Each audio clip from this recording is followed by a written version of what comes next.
নমস্কার বন্ধুরা, আজকে রোববার, তাও রেহাই নেই। রোববার দুপুরে ফোন আসে লিলুয়া ভট্টনগর গোলবাড়ি এলাকার একটি বাড়ি থেকে। সেখানে আপনারা দেখতে পাচ্ছেন এটি হচ্ছে খাটের তলা একটি বাড়ির। সেখানে এই যে চন্দ্রবোরা সাপটা বেশ মোটা এবং বড় সাপ।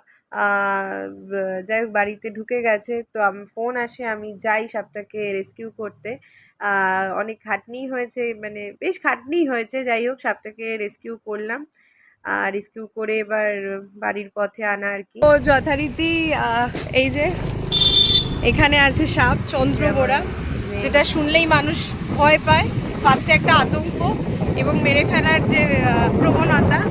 তো যাই হোক, যেখানে রেস্কিউ করতে আজকে গেছিলো এই যে সুপার উম্যান মা, অবশ্যই বাড়ির লোকজনদের, সেই বাড়ির লোকজনদের আমার ধন্যবাদ। এবং মানে ওনারা যে সাপটাকে, যাই হোক, ও আমার সাথে গেছিলো, তাই ওই ভিডিও ক্লিপগুলো নিয়েছিল আমার হেল্পিং হ্যান্ড হিসেবে।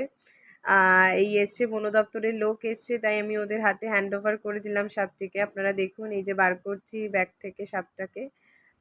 দেখতেই পাবেন কত মোটা বা কত বড় সাপ।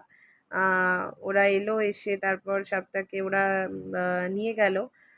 যেহেতু এটা হাওড়ার মধ্যে পড়ে, তাই আমাকে ওদেরকে হ্যান্ড ওভার করতে হবে। তো ওখানকার অফিস থেকে দুজন এসেছিল, এসে ওরা নিয়ে গেল। এই যে সাপটা আপনারা দেখুন।